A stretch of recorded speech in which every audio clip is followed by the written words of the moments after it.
तो पीसमेल distribution method के अंदर दो रिजोल्यूशन करने के इसके अंदर दो मेथड होते हैं। एक होता है सरप्लस कैपिटल मेथड जो हमने लास्ट लेक्चर के अंदर कर लिया, उसका एक हमने प्रैक्टिकल क्वेश्चन भी किया था, क्वेश्चन नंबर 15 जो आपको दिख रहा है। इसी क्वेश्चन को आज हम सेकंड मेथड से करने वाले हैं जिसका नाम है मैक्सिमम लॉस मेथड, अधिकतम हानि विधि। तो चलिए हम स्टार्ट करते हैं। उसी क्वेश्चन को, सेम क्वेश्चन को इस मेथड से करेंगे तो क्या फ़र्क होगा, आइए देखते हैं। तो सबसे पहले क्वेश्चन पढ़ लेते हैं। वैसे हम लास्ट लेक्चर में ये सेम क्वेश्चन पढ़ चुके हैं। फिर मैक्सिमम लॉस मेथड से कैसे होगा और उसका नाम मैक्सिमम लॉस मेथड क्यों है वो भी हम ज़रूर पढ़ेंगे। तो चलिए देखो, ABC 3 पार्टनर हैं, इनका प्रॉफिट एंड लॉस रेशियो 2:1 है। जिस दिन फर्म का डिसोल्यूशन हुआ था उस दिन की बैलेंस शीट आपको क्वेश्चन के अंदर दे रखी है। बैलेंस शीट में क्रेडिटर है 14,000 के, कैपिटल दे रखी है ABC की 10,10,6, सन्ड्री एसेट 40,000 है। ओके, इसके अलावा अब जो एसेट से रियलाइजेशन हुआ है वो के देखो कैसे हुआ है। एसेट से रियलाइजेशन हुआ है टोटल 34,000 का, संपत्तियों से 34,000 की वसूली हुई है। फर्स्ट इंस्टॉलमेंट 14,000 की है, सेकंड इंस्टॉलमेंट 10,000 की है और थर्ड इंस्टॉलमेंट भी 10,000 रुपये की है। रियलाइजेशन किस्तों में हुआ है, एसेट से इंस्टॉलमेंट में हुआ है तो पेमेंट भी हम इंस्टॉलमेंट में करेंगे। तो मैक्सिमम लॉस मेथड से कैसे होगा, आइए हम इसका सॉल्यूशन करते हैं। तो इस क्वेश्चन का हम सॉल्यूशन कर रहे हैं मैक्सिमम लॉस मेथड से।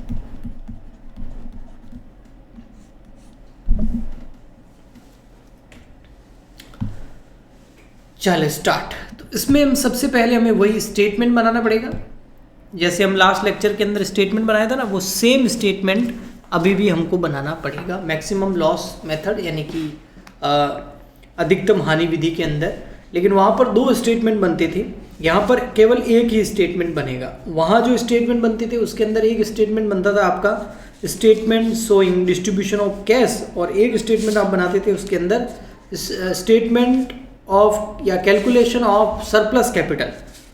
तो यहाँ पर कैलकुलेशन ऑफ सरप्लस कैपिटल कुछ नहीं होगा, यहाँ पर हम सीधा स्टेटमेंट बनाएंगे मैक्सिमम लॉस मेथड के अंदर, और उस स्टेटमेंट का नाम होगा statement showing distribution of proceed.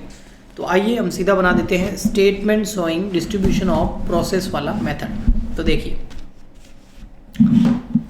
Maximum loss method के अंदर एक स्टेटमेंट बनेगा, 2 नहीं बनेंगे। उस स्टेटमेंट का नाम बता देता हूं और फिर मैं बताऊंगा अभी इसका नाम मैक्सिमम लॉस मेथड अधिकतम हानि विधि क्यों है।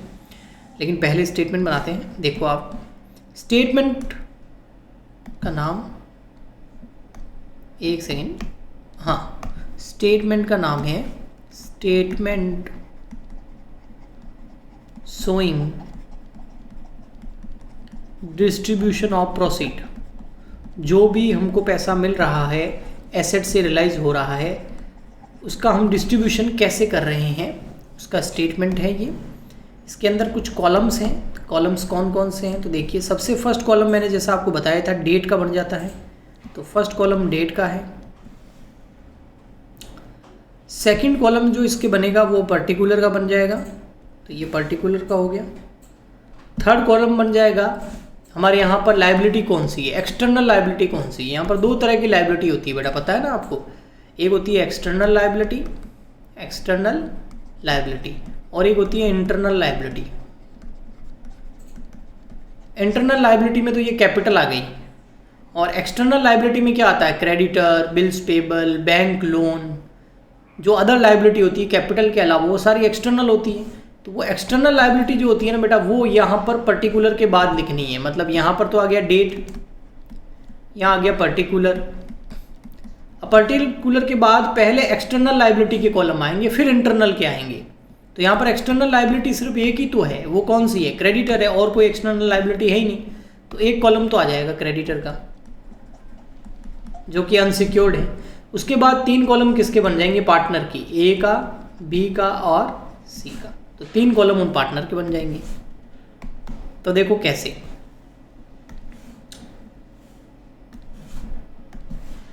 अभी बना देते हैं, थोड़ा सा इसको यूं कर देते हैं। ये तो हो गया क्रेडिटर का कॉलम, ये हो गया ए का कॉलम,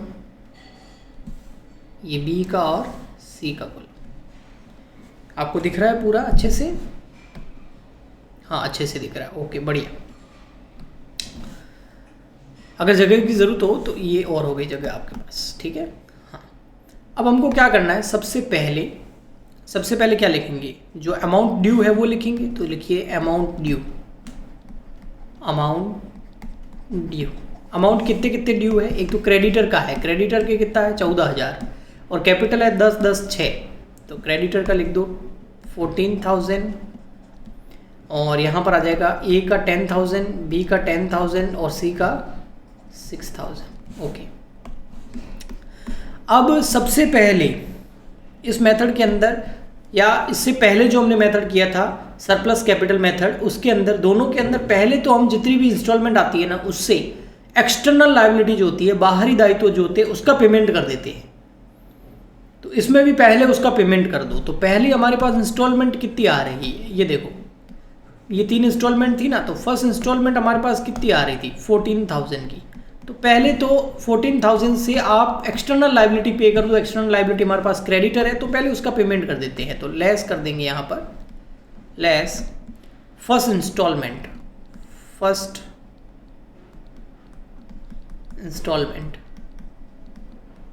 और इस फर्स्ट इंस्टॉलमेंट में क्या कर देंगे, पे टू क्रेडिटर्स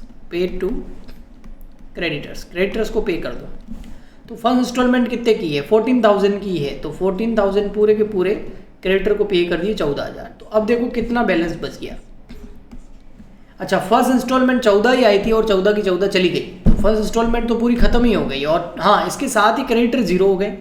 हाँ ए की कैपिटल अभी भी बी है, बी के ड्यू अभी भी 10 है, सी के ड्यू अभी भी 6 है, तो 10 10 6 इनके ड्यूज अभी भी पड़े हैं। ये हो गया बैलेंस ड्यू। अब सेकंड इंस्टॉलमेंट से हम इनको क्या करेंगे बेटा, पेमेंट करेंगे। सेकंड इंस्टॉलमेंट से हमको इनको पेमेंट करना है।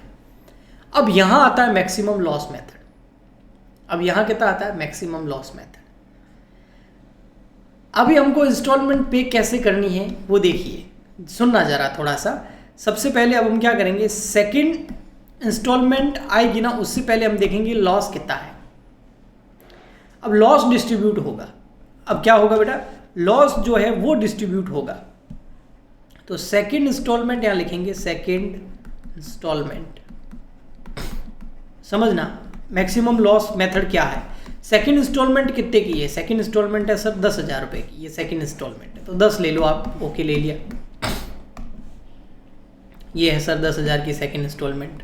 ओके अभी 10,000 इधर डिस्ट्रीब्यूट नहीं करने हैं, तो क्या करना है, अब हमको देखना है कि मान लो मैक्सिमम लॉस समझना। अभी मान लेते हैं, अभी समझना और वर्ड्स पे कॉन्सेंट्रेट करना, जो मैं बोल रहा हूँ शब्दों पे ध्यान देना, उसके बाद रिप्लाई भी करना। मान लेते हैं बस ये लास्ट इंस्टॉलमेंट, इसके बाद कुछ नहीं मिलने वाला।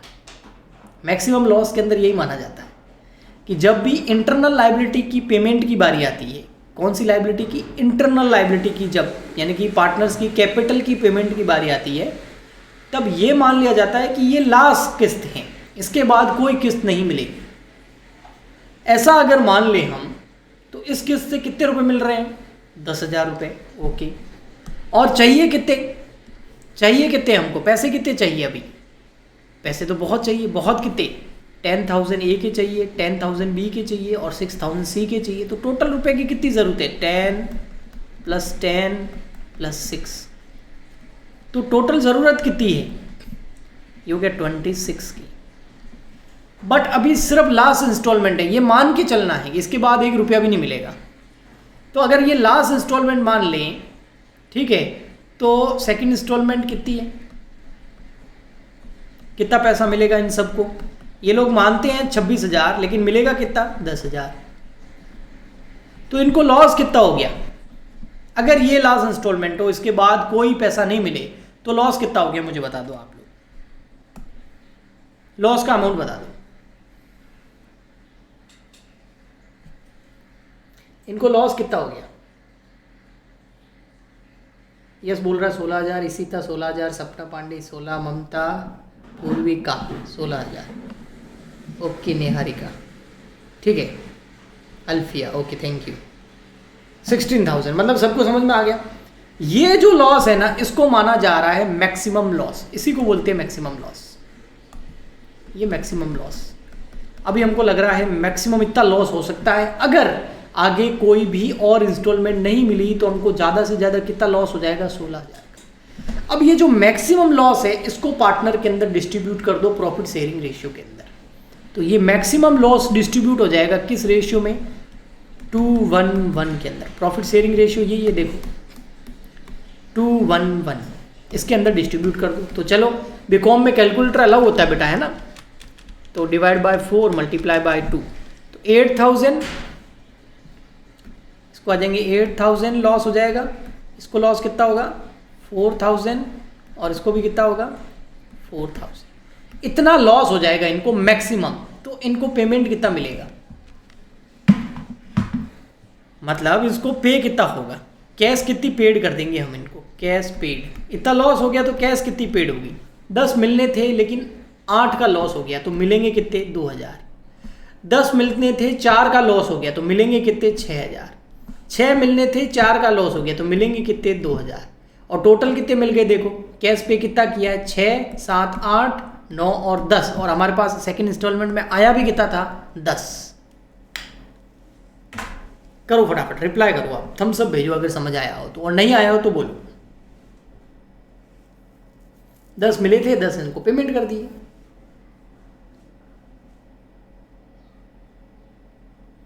क्या बात है, बढ़िया, वेरी गुड, सबको समझ में आया है, वाह वेरी नाइस। चलो आगे देखो, अब आती है बारी फिर यहाँ पर आपके, ये तो कैश पेड कर दिया हमने, अब इस कैश पेड को हम बंद कर देंगे बेटा, ये तो कैश पेड हो गया है।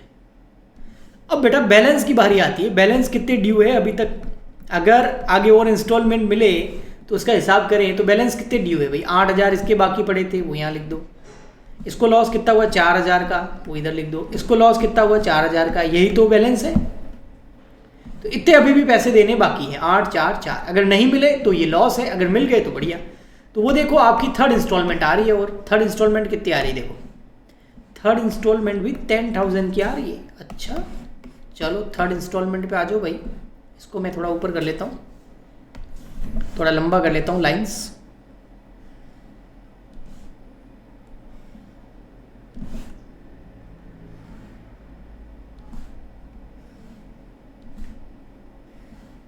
हाँ, तो थर्ड इंस्टॉलमेंट हाजिर है, थर्ड इंस्टॉलमेंट वो कितनी आ रही बेटा, वो भी 10,000 ही आ रही है। बड़ी विडंबना है ये समय की कि वो भी 10 ही है। तो थर्ड इंस्टॉलमेंट 10,000 रुपीज़ आ रही है। अगर ये आखिरी इंस्टॉलमेंट हो, इसके बाद कोई इंस्टॉलमेंट नहीं मिले, तो हमको लॉस कितना होगा वो पता करना है।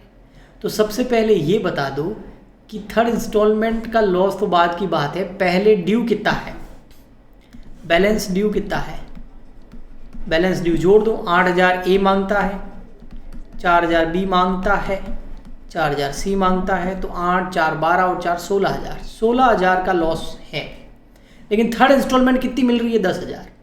अगर ये आखिरी इंस्टॉलमेंट हो, इसके बाद कोई इंस्टॉलमेंट नहीं हो, तो लॉस कितना होगा, तो लेस कर दो,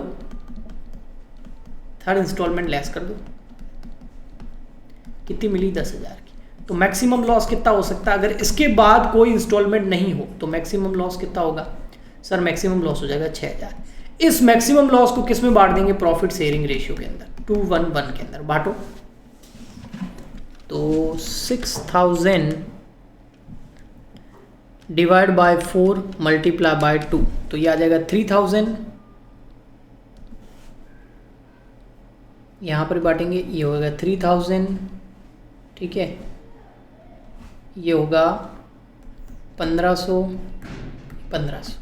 इतना लॉस हो जाएगा अगर इसके बाद कोई भी पेमेंट नहीं मिला तो। ओके देखते हैं, तो इसका मतलब ये हो गया। तो अब हम करेंगे भाई कैश पेड कितना हुआ, आइए देखते हैं कैश पेड कितना है। कैश पेड 18,000 का लॉस था, लेकिन इस बार 18,000 मांगते थे और 3,000 का लॉस हो गया है, तो इसको मिले कितने, 5,000। 4000 का लॉस था, ड्यू थे, और 1500 का पैसे डूब गए, 1500 रुपये डूब गए। तो इसको कितने मिले? इसको मिलेंगे 2500। सही है कि 3500? 4000 माइनस 1500, 2500। और इसका भी कितना? 2500। इतने हमने क्या कर दिया, इनको कैश पेड कर दिए। ये कैश पेड हुई। 8000 मांगते थे, 3 का लॉस तो 5000 दे दिए। 4000 मांगते थे, 1500 का लॉस तो 2500 पे कर दिए। 4000 मांगते थे, 1500 का लॉस तो 2500 पे कर दिए। टोटल पे कितने करें? देखो 5 6 7 7 5 8 9 10, तो 2500 2500 और 5000। तो कैश पेड कितना किया? 10000। और थर्ड इंस्टॉलमेंट में आया भी कितना था? 10000। तो यहाँ पर अब आपको इसके बाद कोई इंस्टॉलमेंट आ रही है बेटा? नहीं, इसके बाद कोई इंस्टॉलमेंट नहीं आ रही है। तो आपका रियलाइजेशन लॉस, जो मैक्सिमम लॉस था ना 6000, वो आपका रियलाइजेशन लॉस हो गया। तो आपका रियलाइजेशन लॉस कितना? रियलाइजेशन लॉस कितना? रियलाइजेशन लॉस हो गया 3000, 1500। यही मैक्सिमम लॉस है। क्यों ये लॉस क्यों हो गया? क्योंकि अब आगे कोई भी किसी भी प्रकार की हमको इंस्टॉलमेंट मिल नहीं रही है। तो ये है आपका मैक्सिमम लॉस मेथड, जिसमें ये पता किया जाता है कि मैक्सिमम कितना लॉस हो सकता है। बताइए, अगर समझ आ गया हो तो थम्स अप भेजो, कोई प्रॉब्लम हो तो पूछ लो।